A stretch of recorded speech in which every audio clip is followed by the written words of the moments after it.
오늘 우리에게 주신 하나님의 말씀 시편 88편 1절에서 18절의 말씀입니다.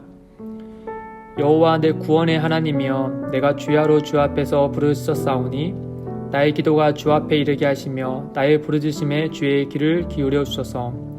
부른 나의 영혼에는 재난이 가득하며 나의 생명은 수월에 가까웠사오니 나는 무덤에 내려가는 자 같이 인정되고 힘없는 용사와 같으며 죽은 자 중에 던져진 바 되었으며 죽임을 당하여 무덤에 누운 자 같으니이다. 주께서 그들을 다시 기억하지 아니하시니 그들은 주의 손에서 끊어진 자니이다.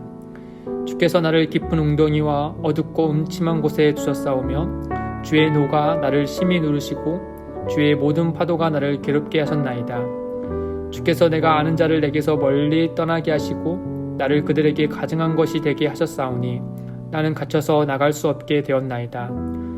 혼란으로 말미암아 내 눈이 쇠하였나이다. 여호와여, 내가 매일 주를 부르며 주를 향하여 나의 두 손을 들었나이다. 주께서 죽은 자에게 기이한 일을 보이시겠나이까? 위령들이 일어나 주를 찬송하리나이까? 주의 인자하심을 무덤에서 주의 성실하심을 멸망 중에서 선포할 수 있으리까? 흑암 중에서 주의 기적과 이즘의 땅에서 주의 공의를 알 수 있으리까? 여호와여, 오직 내가 주께 부르짖었사오니 아침에 나의 기도가 주의 앞에 이르리이다. 여호와여, 어찌하여 나의 영혼을 버리시며 어찌하여 주의 얼굴을 내게서 숨기시니까? 내가 어릴 적부터 고난을 당하여 죽게 되었사오며 주께서 두렵게 하실 때에 당황하였나이다. 주의 진노가 내게 넘치고 주의 두려움이 나를 끊었나이다. 이런 일이 물같이 종이 나를 애우며 함께 나를 둘러쌌나이다. 주는 내게서 사랑하는 자와 친구를 멀리 떠나게 하시며 내가 아는 자를 흑암에 두셨나이다. 아멘. 시편 88편은 시편에서 가장 어두운 시편 중에 하나입니다. 대개 시편의 내용은 부르짖음과 또 시인이 처한 절박한 상황을 나열하고, 그리고 끝에 가서는 하나님께서 모든 것을 회복해 주실 것이라는 확신으로 이어집니다. 그러나 시편 88편은 절박한 상황까지만 나올 뿐 그 다음에 있어야 할 회복과 확신, 신뢰함 등이 없습니다. 오히려 그는 하나님께서 자기의 기도를 들으시는가 하는 의심의 표현들이 있을 뿐입니다.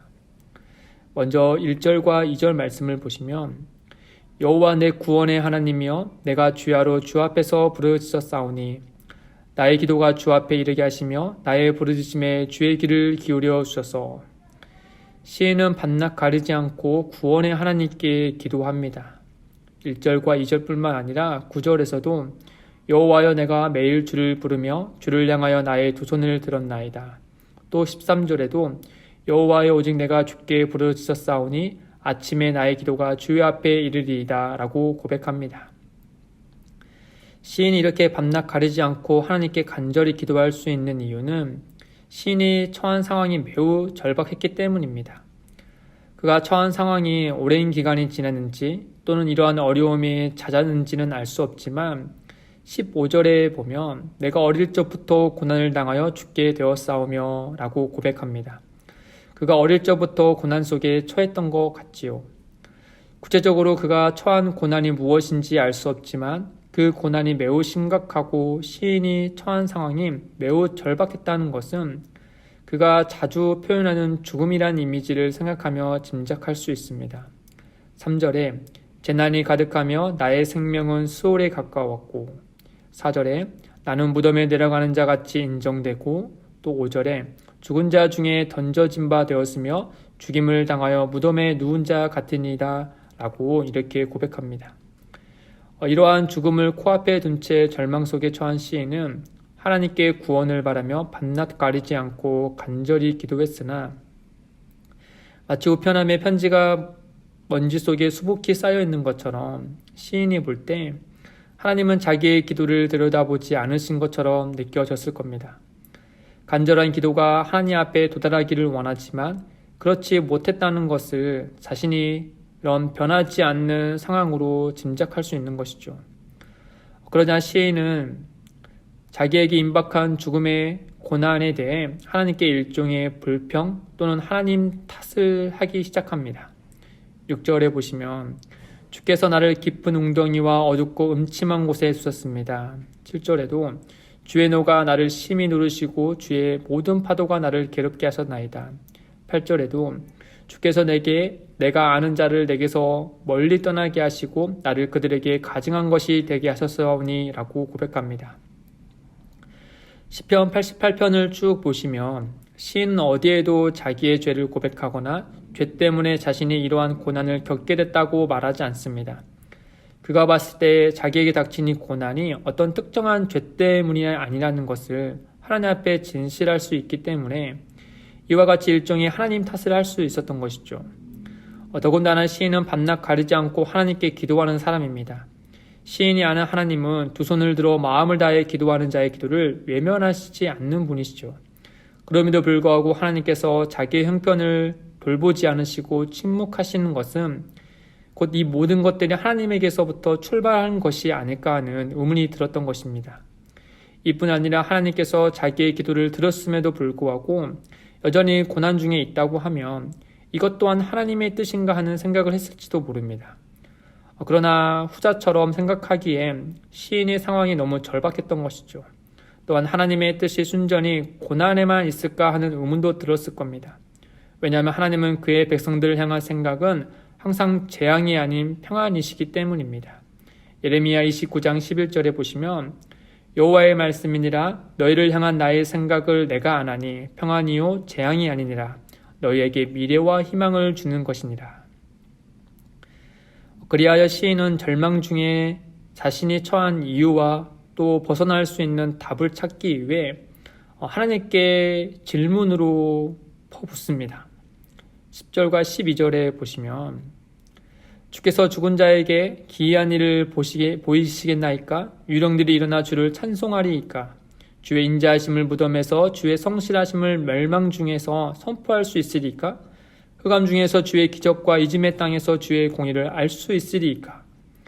시인이 하나님께 이런 질문을 하고 하나님께로부터 바라는 대답은 아니다라는 것이겠죠. 시인은 하나님의 분노로부터 벗어나 그리고 고난 중에서 구원받음으로 하나님을 찬송하고 하나님의 성실하심을 선포하고 주의 공의를 알기를 원합니다. 그러나 시인이 바라는 것은 것과 달리 시편 88편의 끝자락의 고백은 회복과 감사와 찬양이 아니었습니다. 14절에 여호와여 어찌하여 나의 영혼을 버리시며 어찌하여 주의 얼굴을 내게서 숨기시니까? 18절에 주는 내게서 사랑하는 자와 친구를 멀리 떠나게 하시며 내가 아는 자를 흑암에 두셨나이다 라는 마지막 고백으로 시를 끝냅니다. 사랑하는 성도 여러분, 우리들 중에 현재 시인과 같은 상황에 놓인 분들이 있을까 먼저 생각하게 됩니다. 절망과 고난 중에서도 끊임없이 하나님께 기도하며 회복과 구원을 바라고 있으나 하나님은 여전히 침묵 중에 있다고 이렇게 느끼는 분들이 계실 줄 압니다. 그와 같은 처지에 있는 분들에게 오늘 시인의 고백은 어쩌면 위로는커녕 더욱더 깊은 좌절과 고난 속으로 끌어들인 것 같은 그와 같은 느낌을 받을지도 모르겠습니다. 그럼에도 불구하고 시편 88편 말씀이 시인과 같은 상황에 있는 분들에게 전하고자 하는 메시지는 침묵하는 하나님께 실망하여 낭망한 자의 최후를 보여주는 것이 아닙니다.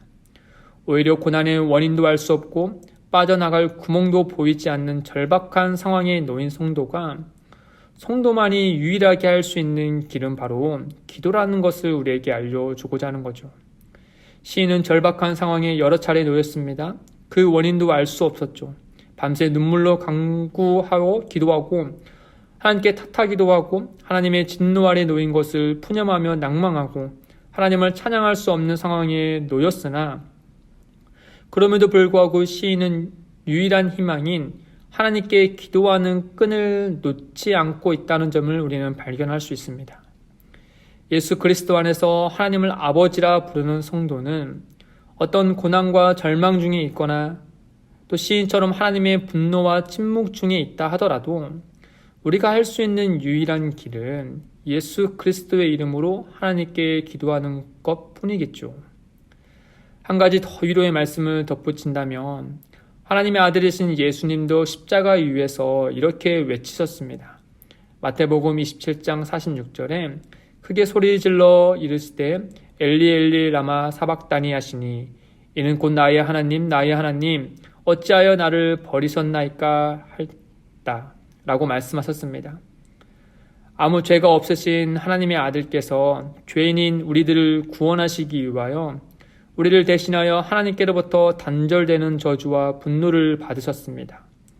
그 예수님께서는 부활하시고 승천하셔서 우리의 큰 대제사장으로서 시인과 같은 절망 중에 있는 자들이 하나님을 포기하지 않도록 끝까지 돕고 계십니다. 히브리서 4장 15절에서 16절입니다. 우리에게 있는 대제사장은 우리의 연약함을 동정하지 못하실 리가 아니요 모든 일에 우리와 똑같이 시험을 받으시니로되 죄는 없으니라. 그러므로 우리는 긍휼하심을 받고 때를 따라 돕는 은혜를 얻기 위하여 은혜의 보좌 앞에 담대히 나아갈 것이니라. 우리 모두는 예수 그리스도의 이름으로 기도합니다. 그 이름으로 기도하는 한 하나님은 결코 우리를 외면하지 않으십니다. 함께 기도하겠습니다. 하나님 아버지, 우리가 어떤 고난과 절망 중에 있더라도 또 그 고난의 원인을 알든 모르든 간에 성도인 우리가 끝까지 놓치지 말아야 할 것은 하나님께 기도하는 것임을 깨닫습니다. 바라는 대로 상황이 변하지 않더라도 성령 안에서 기도하는 우리의 모습 자체가 하나님은 우리를 버리지 않고 끝까지 붙들고 계시다는 사실을 증명하는 것임을 우리로 하여금 기도하는 중에 늘 깨닫게 인도하여 주옵소서. 주님, 지금도 슬픔과 절망 속에서 신음하며 하나님께 기도하는 성도님들이 있습니다. 우리 교회가 함께 그들을 위하여 기도하오니 주여 속히 회복의 은혜를 주시옵소서.